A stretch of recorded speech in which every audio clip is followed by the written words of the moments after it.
As-tu déjà reçu une injonction de pardon?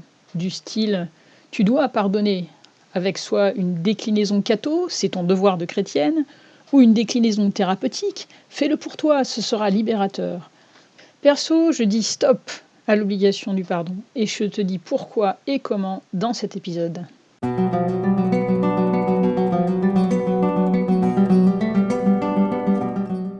Dans cet épisode, je te partage quelques clés de discernement sur le pardon et le cheminement qu'il demande. Qu'est-ce que le pardon? Quels sont les pièges à éviter?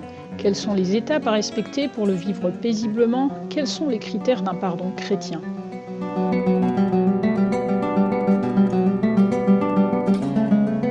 Bienvenue à toi dans ce nouvel épisode du podcast Plus de vie, un podcast par des femmes pour des femmes.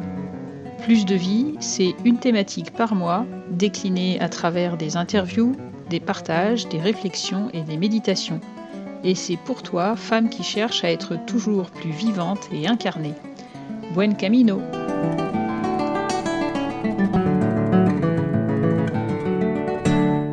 Dans l'épisode précédent, j'ai accueilli Hélène Laloux, qui nous partageait l'accueil d'être une personne adoptée avec son double héritage, de sa famille biologique et de sa famille d'accueil. Aujourd'hui, nous abordons la question délicate du pardon, comment aborder le pardon en n'étant pas dans l'obligation, mais plutôt dans un chemin réel de libération. Je lance un accompagnement, la paix du cœur. Le pardon est un des nombreux sujets qui sera abordé dans ce parcours d'accueil et d'accompagnement de ces émotions, de libération de ces blessures d'enfance. Écris-moi si ça t'intéresse à cécile@coachplusdevie.com.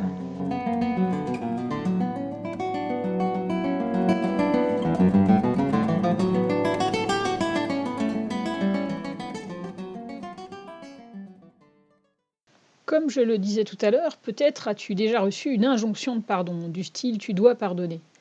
Soit parce que c'est censé être automatiquement libérateur, soit parce que tu es catho ou chrétienne et qu'on te dit que c'est obligatoire. Alors, j'ose ici aller à contre-courant et t'encourager à dire stop à ces injonctions et de prendre vraiment le temps dont tu as besoin pour cheminer en respectant ton propre rythme. La question du pardon n'est pas souvent abordée. Sur les réseaux sociaux, on encourage davantage les passages à l'acte et la réaction rapide qu'un temps long de maturation qui est pourtant nécessaire pour digérer ce qui a blessé. Le passage à l'acte, ça peut soulager sur un temps court, mais en fait, ça ne permet pas une libération réelle, profonde. Pas plus que ces injonctions de pardonner, du reste, qui cherchent un peu à passer au-dessus, à sublimer un peu trop vite ce qui a été vécu comme mal subi. Sur mon chemin, j'ai eu 2 pardons plus significatifs à donner.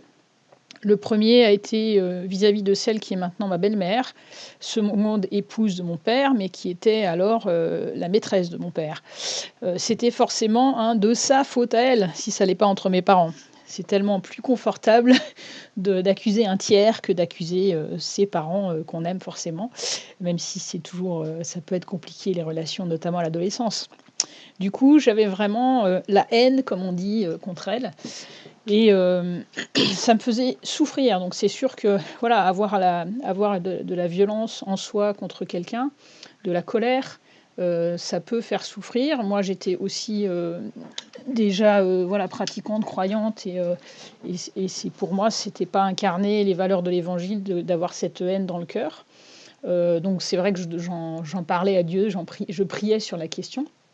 Et j'ai vraiment reçu une grâce à Noël, une vigile, une veille une fête messe de minuit de Noël, à Fontainebleau, dans l'église des Carmes, où j'ai vraiment senti, voilà, que je recevais le pardon dans mon cœur. Et même si en fait je revoyais plus cette personne pendant à cette époque-là, j'ai vraiment su, voilà, instantanément que le pardon était là. Alors c'est un aspect du pardon qui peut-être que tout le monde ne va pas se sentir concerné par ça. Mais moi, j'aborde la question aussi avec mon histoire et mon chemin. Et c'est pour dire que pour moi, c'est d'abord une grâce. C'est quelque chose qu'on reçoit, qu'on peut demander, chercher, mais c'est pas quelque chose qu'on atteint à la force du poignet ou disons, voilà, quand on dit: «Tu dois pardonner», c'est comme si c'était quelque chose, que tu pouvais, voilà, obtenir du jour au lendemain comme ça par un claquement de doigts. C'est pas, du tout aussi, évident. Moi, j'ai dû, me battre avec moi-même un certain temps avant de pouvoir le donner et en fait, j'ai pu le donner finalement quand j'ai lâché. Donc le premier pardon, c'était celui-là où, ça m'a aussi permis, je ne le savais pas à l'époque, mais, j'avais une petite sœur qui était en route et en fait, quelque part, ce pardon, je le c'est pas anodin que ce soit Noël, c'était aussi une manière d'accueillir, me préparer à accueillir, Marine, ma petite sœur qui allait arriver. Donc, des fois, il y a des choses qui se mettent en place aussi dans un chemin dont on n'a pas forcément conscience, mais qui sont significatives si on arrive à les regarder comme ça. Le second gros pardon que j'ai eu à accorder, c'était, vis-à-vis de mon agresseur, le pédophile qui m'a agressée quand j'étais enfant. Ça, je vais t'en parler un peu plus tard et au fur et à mesure et là aussi, bah, ça a demandé du temps, du cheminement, et je me suis battue avec, moi-même avec cette obligation de pardon, donc c'est aussi pour ça que j'aborde la question, de cette façon-là. Alors je reviens peut-être d'abord à la base, qu'est-ce que c'est que le pardon? Alors j'aime bien les mots, vous le savez. Il vient du latin per plus donare, donc ça peut être traduit par donner, et le petit préfixe per, c'est jusqu'au bout. Hein, dans le pardon, il y a la notion de don, de donner. Le pardon, c'est un cadeau, un don offert à la personne qui a blessé, et il est donc gratuit. Ce qui peut être difficile à vivre, tant pour la personne qui pardonne que pour la personne qui reçoit ce pardon. Hein. Si vous avez le goût de méditer, le cycle de Joseph dans la Bible, donc c'est dans le livre de la Genèse, les chapitres 37 à 50, vous pouvez observer, le point de vue de Joseph et puis le point de vue des frères. Au moment où leur père mort, en Genèse 50, 15 et 21, quand Jacob meurt, les frères, un petit peu de doute, sur, est-ce que Joseph a vraiment pardonné? Donc on va dire à Joseph que notre père a demandé que donc voilà, donc on a comme un doute, sur le fait que c'est réel et ça peut arriver aussi, à la personne qui reçoit le pardon de croire, d'avoir comme un doute sur la réalité parce que ça paraît tellement énorme, donc on peut aussi devoir se sentir redevable. Donc c'est pas forcément évident pour les 2 parties, hein, pour aucune des 2 parties. Moi je vais, aborder plus, dans cet épisode, vraiment l'aspect de donner le pardon, mais c'est sûr qu'on pourrait aussi le voir dans le sens inverse, hein. Alors il y a ce petit préfixe per, hein, qui se trouve per donare, ce qui donne le pardon, qu'on trouve aussi dans perfection. Littéralement, ça veut dire fait jusqu'au bout. Donc si vous buvez une tasse de café jusqu'au bout, vous atteignez la perfection. Voilà, c'est pour dire que faire jusqu'au bout et pas, dans la notion, étymologique de perfection, il n'y a pas quelque chose, de parfait. Il y a quelque chose de fait entièrement, complètement. Et dans le mot pardon, il y a cette signification de donner entièrement, voilà, sans arrière-pensée, sans limite et c'est un don total, gratuit. Alors c'est pas rien que de voir ça, hein, rien que de voir ce mot-là, ça nécessite, pour donner ce don gratuit, entier, de prendre son temps. C'est pas rien du tout. Donc accueillir que ça va sans doute demander du temps, que ça va pas se faire en un claquement de doigts, même si voilà, le moment T où par exemple moi j'ai reçu cette grâce de Noël, ça a été rapide et ça a été, plénier. Je l'ai vu après par la paix que j'avais quand j'ai pu revoir, celle qui allait devenir ma belle-mère et rencontrer ma petite sœur. Il n'y avait plus du tout derrière, de haine vis-à-vis d'elle, alors qu'avant c'était pas le cas. Donc ça peut être très rapide, l'instant T, mais le cheminement, il prend plus de temps. Donc c'est de ce cheminement dont on va parler, aussi aujourd'hui, sur lequel je veux mettre la lumière. Alors, quels sont les pièges à éviter? Le premier, c'est de mettre la charrue avant les bœufs. Je me souviens d'une rencontre avec un conciliateur de justice. Donc c'était un juge à la retraite, qui, comme un certain nombre de juges, devenait conciliateur de justice. Donc pour permettre, qu'il y ait, avant d'aller au procès, d'avoir, une solution qui soit trouvée et qui soit agréée par la justice, pour éviter que les procédures qui peuvent être très longues. Or ce conciliateur était chrétien, il était protestant, un vrai croyant et une famille arrive et en fait le frère aîné a violé sa sœur qui est plus jeune que lui Et en fait, un peu j'ai un peu influencée aussi par ces valeurs, chrétiennes, il pousse en fait, la personne, qui a été violée au pardon, pour éviter de faire toute la démarche judiciaire. Et en fait, la personne signe le papier, ça se fait. Mais 15 jours plus tard, il apprend que cette femme s'est suicidée. Il en parlait, il était encore très ému. Moi aussi, quand il m'en a parlé, j'étais très émue aussi. Et là, c'est vrai qu'on a parlé ensemble de ça, de pas mettre la charrue avant les, enfin, de pas mettre la charrue avant les bœufs. De mettre la charrue avant les bœufs. Tu peux pas ne pas faire les choses dans l'ordre, et que mettre la pression comme ça sur un espèce de pardon qui est irréaliste parce qu'il n'y a pas de reconnaissance réelle des faits, ça va pas marcher. Ça va blesser. Et là, en l'occurrence, ça a conduit au suicide de cette personne. Donc, c'est pas rien du tout. Là, bien sûr, on parle d'abus sexuels, donc de choses graves, mais c'est important de regarder ça. Que la première étape, c'est quand même, voilà, ça va être de reconnaître ce qui s'est passé. Donc, on va le voir après en miroir dans la deuxième étape. Mais donc, ne pas mettre la charrue avant les bœufs, faire les choses dans l'ordre. Et donc, accueillir déjà ce qui y est avant d'aller directement au pardon. On ne peut pas aller au pardon directement. Le deuxième point, ça peut rejoindre aussi le premier, c'est tout ce qui est la pression qu'il peut y avoir. La pression interne, voilà, je suis croyante, je dois faire ça comme ça. La pression sociale, la pression familiale, la pression thérapeutique, la pression spirituelle, c'est tout ce qui est derrière le « tu dois pardonner ». Je vous mettrai dans la description le lien vers un article de Pascale Brion, qui est une psychologue québécoise, qui parle des effets pervers justement de cette injonction de pardon.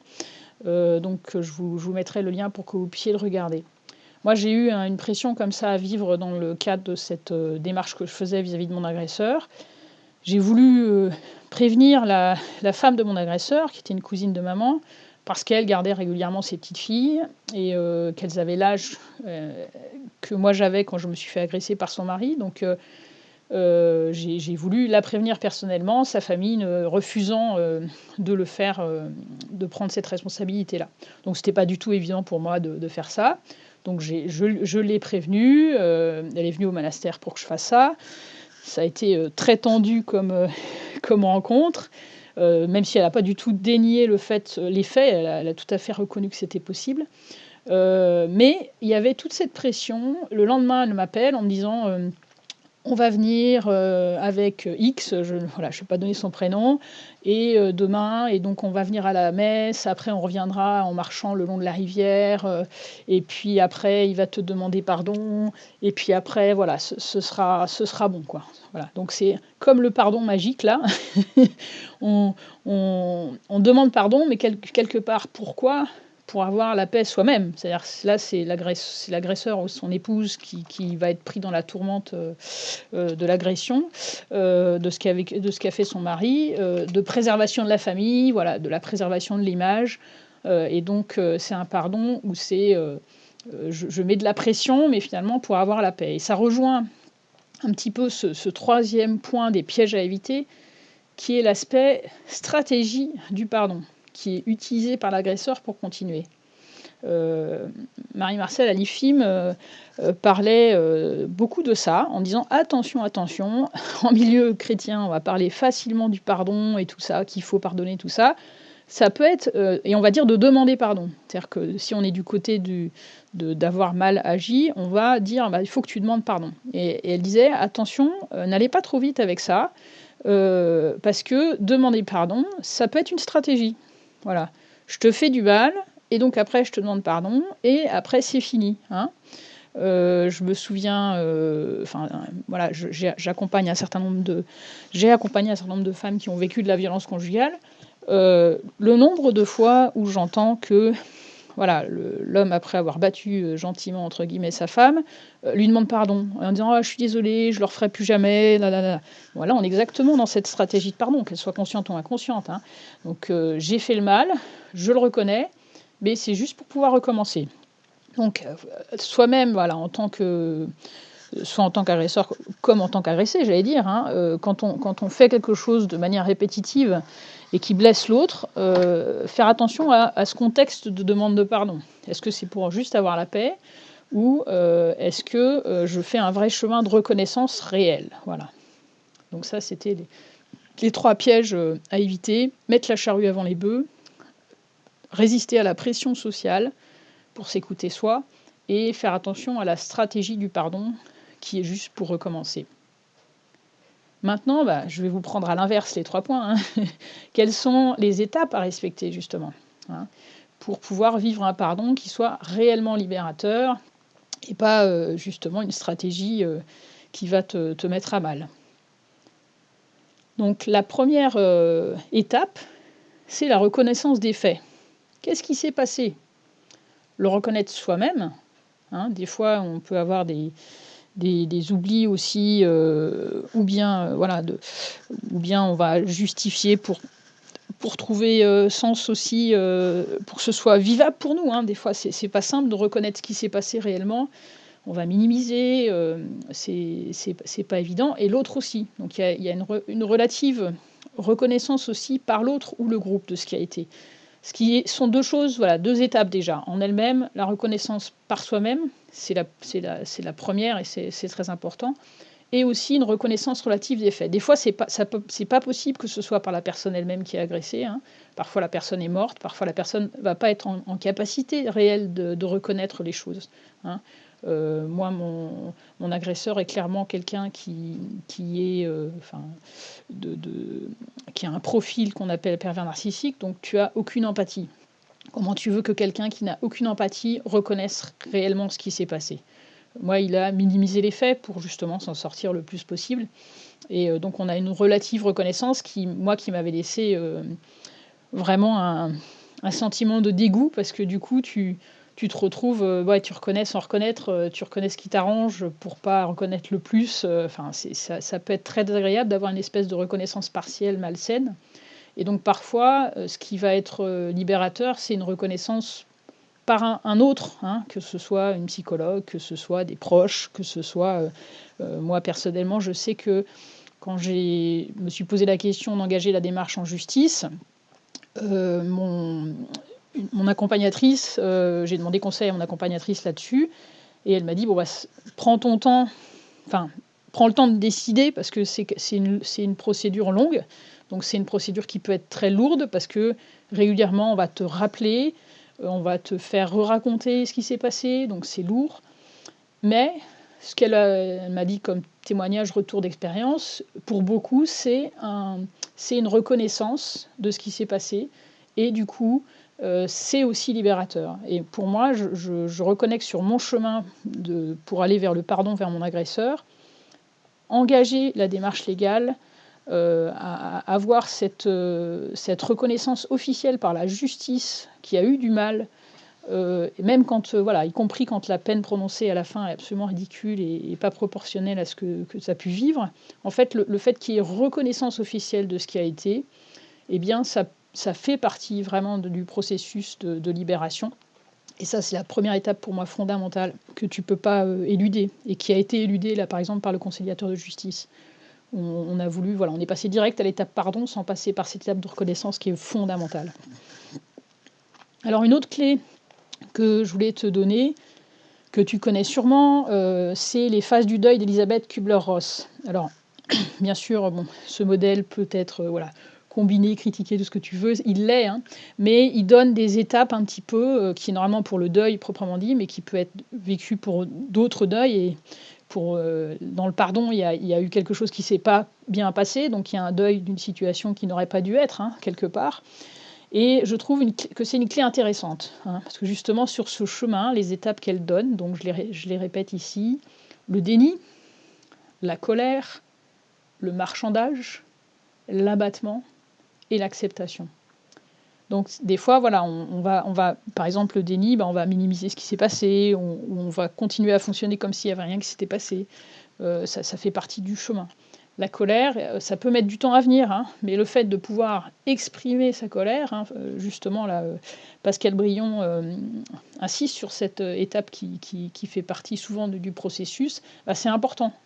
Moi, je me souviens que quand j'ai lu, quand mon agresseur a été convoqué à la gendarmerie la première fois, quand j'ai lu le rapport de ce qu'il disait par rapport à mon témoignage, en fait, il niait tout. Il disait, ouais, il te manque quelque chose dans ton couvent et tout ça, dans son couvent et tout ça, elle invente. J'étais mais en colère, et quelque part, c'est la première fois que la colère est montée. Ça veut pas dire qu'avant j'avais pas de colère, mais c'est le fait qu'il nie ce qui s'est passé, qui moi m'a vraiment fait sortir de mes gonds intérieurement et vraiment, ouais, très fortement, alors que j'avais jamais réellement senti de la colère comme ça. Et ça fait partie de ce qui permet de différencier de ce qui a été vécu, différencier du mal subi. C'est-à-dire, je suis pas d'accord avec ce qui s'est passé. Donc c'est un chemin aussi libérateur. Marchandage, bon, ça va être qu'est-ce que je fais avec ça. Oui, j'ai vécu ça, mais peut-être ça vaut pas la peine de faire la démarche en justice. Voilà, donc tous les questionnements qui peuvent venir en lien avec la situation. L'abattement, l'état dépressif, bon, ça c'est aussi normal. Enfin, il y a comme une phase de deuil qui est aussi qui fait partie, voilà, de l'énergie qui peut être plus basse parce que tu dois intégrer tout ça qui est douloureux. Et l'acceptation, sublimation parfois, enfin il y a différents termes après pour dire ça, c'est pas juste une acceptation passive, j'allais dire, c'est qu'est-ce que je fais avec ça finalement, quel sens je donne à travers ça.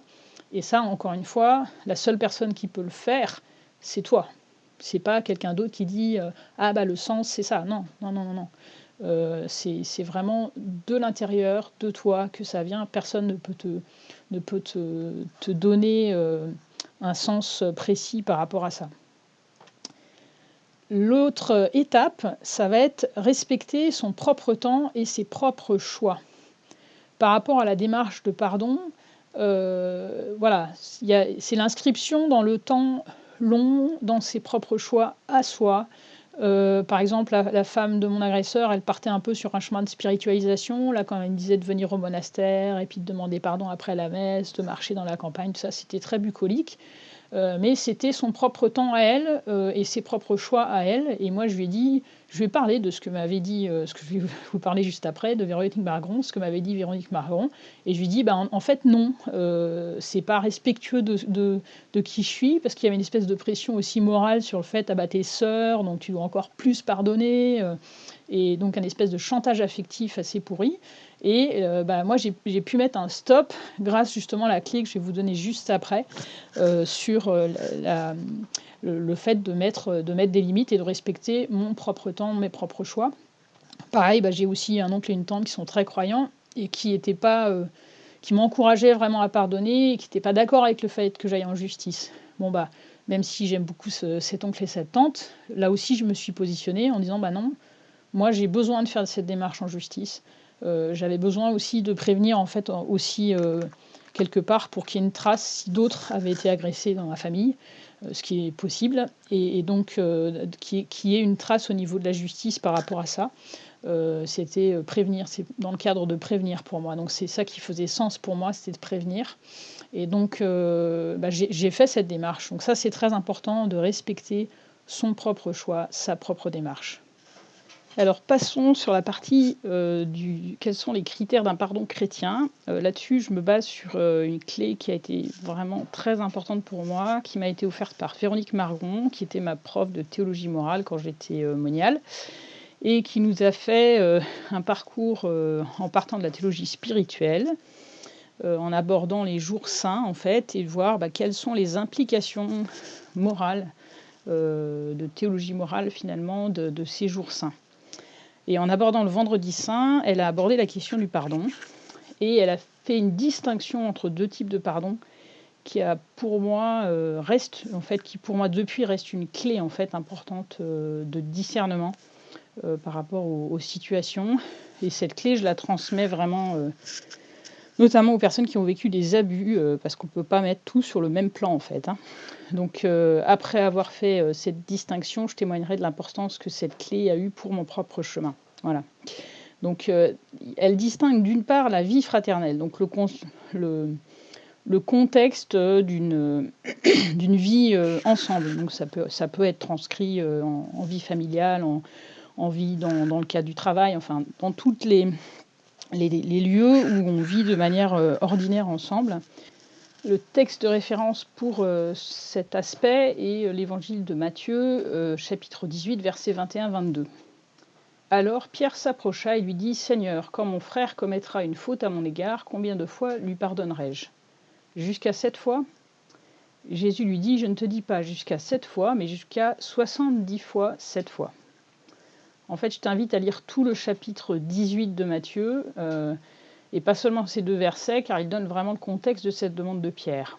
Donc le groupe des 12 n'est pas homogène, les relations ne sont pas faciles, et au début de ce chapitre, les disciples demandent à Jésus qui est le plus grand. On peut sentir les rivalités au sein du petit groupe qui entoure Jésus et vit avec lui au quotidien. Jésus, en parlant des petits et de la place centrale que le petit doit avoir et des responsabilités de ceux qui sont en charge vis-à-vis de ces petits. Ensuite, il aborde la question de la correction fraternelle, de la force de la prière pour construire ces relations. Et la question de Pierre arrive à ce moment-là. Le contexte est clairement celui d'une vie commune et communautaire. Le pardon est accordé dans le cadre d'accueil de la différence, des blessures quotidiennes que l'on peut s'infliger mutuellement, par le fait de vivre ensemble, de partager un quotidien, qu'il soit de vie commune, de travail. Dans ce cadre-là, Jésus dit de pardonner 70 fois 7 fois, c'est-à-dire non pas 490 fois, mais à l'infini. Les nombres sont symboliques. 7 fois, c'est déjà la plénitude, la totalité, la perfection. Donc pardonner 70 fois 7 fois, ça veut dire qu'il n'y a pas de limite à donner à ce pardon quotidien, ce lâcher-prise, cette ouverture à la différence. Donc ça, c'est le premier contexte. Souvent, ce que nous disait Véronique, c'est que cette parole, elle va être appliquée à tout, quoi. Et elle dit, non, c'est un contexte particulier, le contexte de la vie fraternelle, donc le fait de vivre dans une communauté, dans un groupe, et donc ça ne s'applique pas à tout le temps. Voilà, on est dans un contexte spécifique.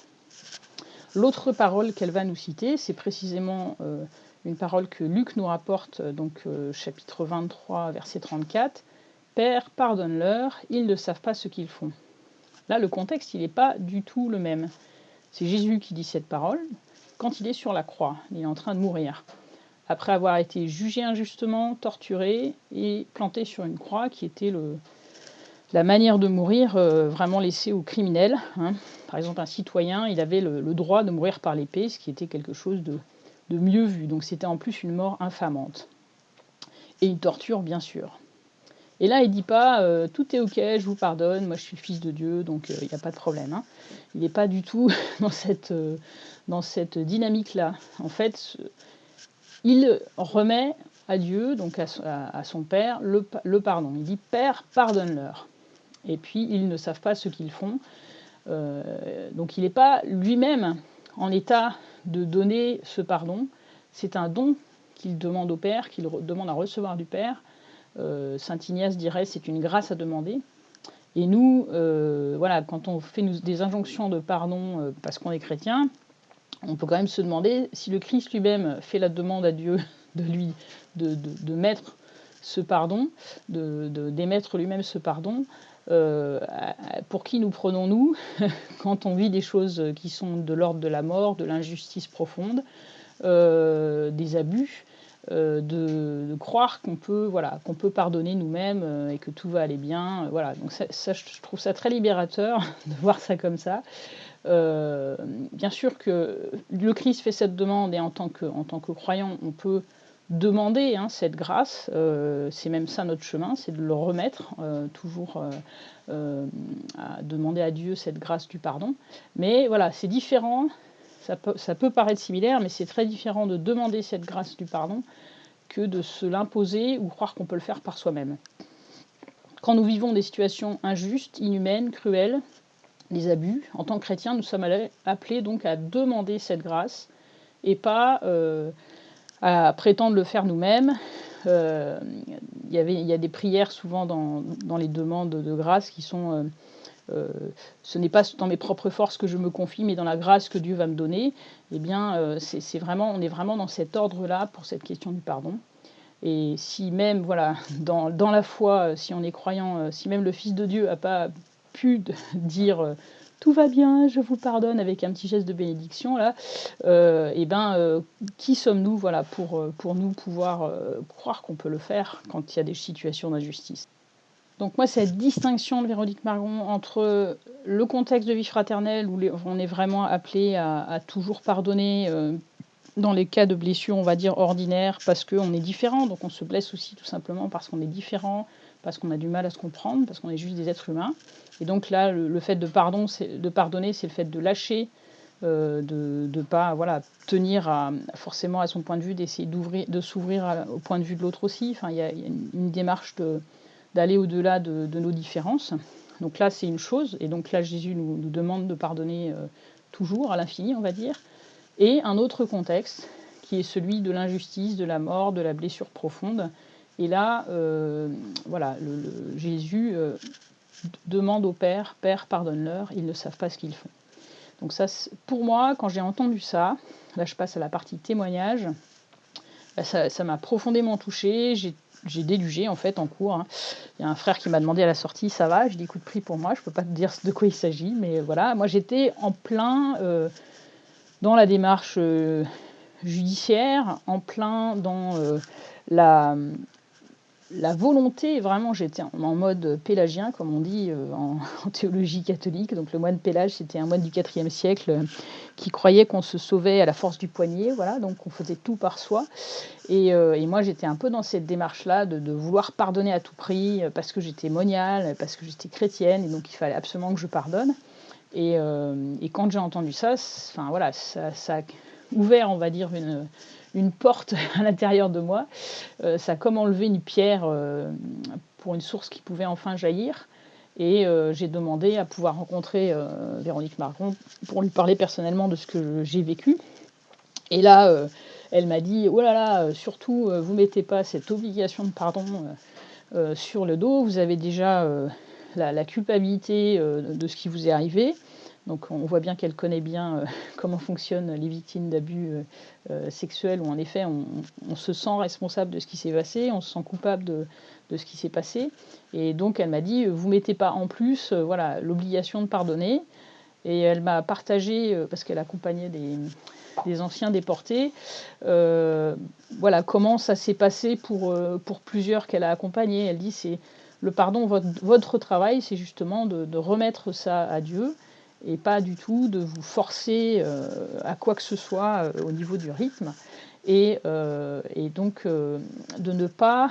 Et elle dit, les témoignages qu'elle me donnait, c'est, il y en a un, ça va être, on tombe sur le procès de Touvier. On regarde les nouvelles, et puis tout d'un coup, quelque chose tombe sur l'histoire qui est en lien avec la Deuxième Guerre mondiale et ce qui s'est passé pour la persécution contre les Juifs. Et elle dit, d'habitude, quand ces nouvelles arrivent qui sont en lien avec ça, ou un film le soir qui est annoncé sur cette question, la personne était prise par l'angoisse, pouvait pleurer, pouvait être très touchée.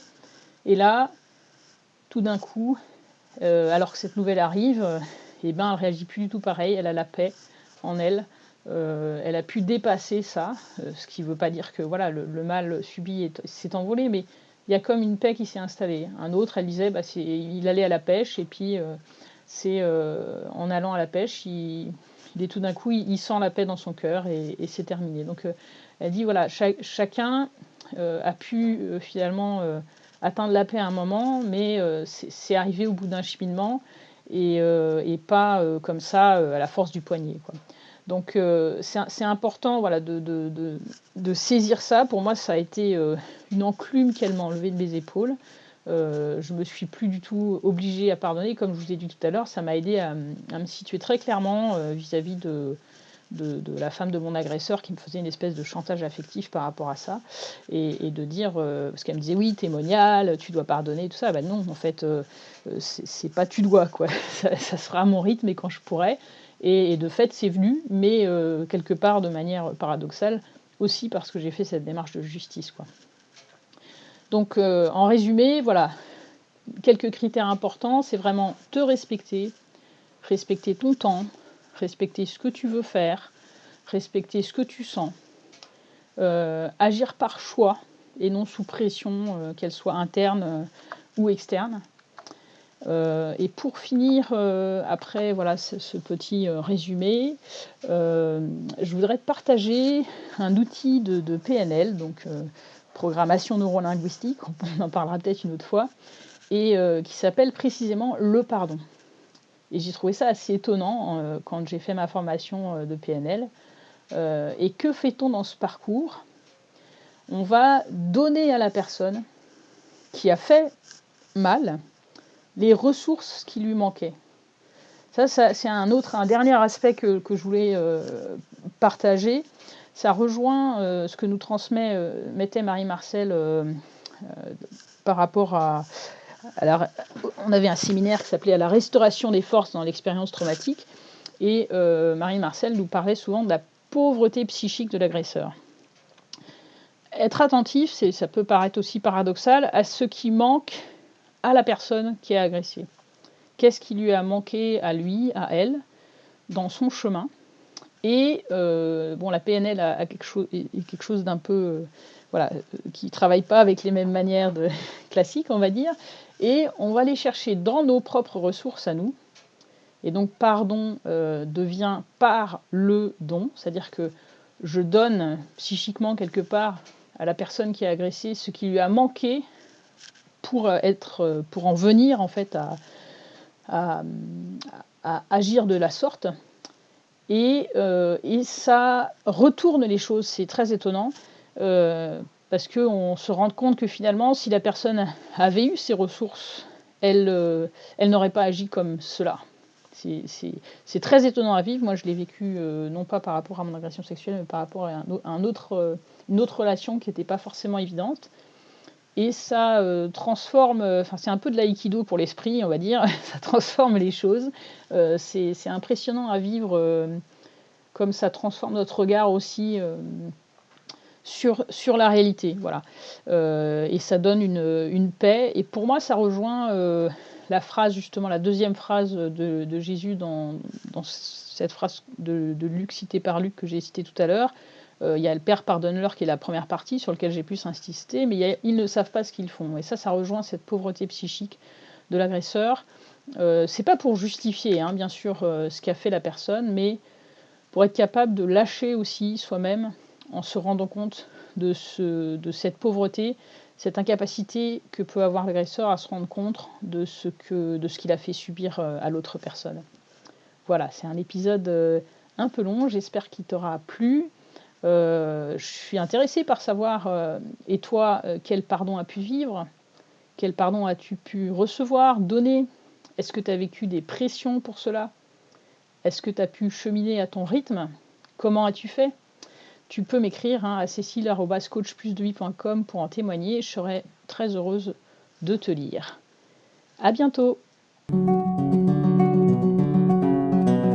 Dans cet épisode, tu as pu recevoir des clés pour quitter l'obligation de pardonner et avancer sur un chemin authentique de libération. N'hésite pas à partager ce qui pour toi a été important. Cela me fera plaisir. Dans les notes d'épisode, des liens vers 2 articles sur le pardon chrétien et les effets pervers des injonctions au pardon. En écoutant cet épisode, peut-être as-tu pensé à quelqu'un à qui il pourrait faire du bien, alors n'hésite pas à le lui partager et abonne-toi si ce n'est pas déjà fait. Dans le prochain épisode, je rencontre Annick Laprate, auteure, conférencière et formatrice québécoise qui va nous parler neurosciences. Essentiellement, comment reprogrammer son cerveau. C'est le titre d'un de ses livres. À la prochaine!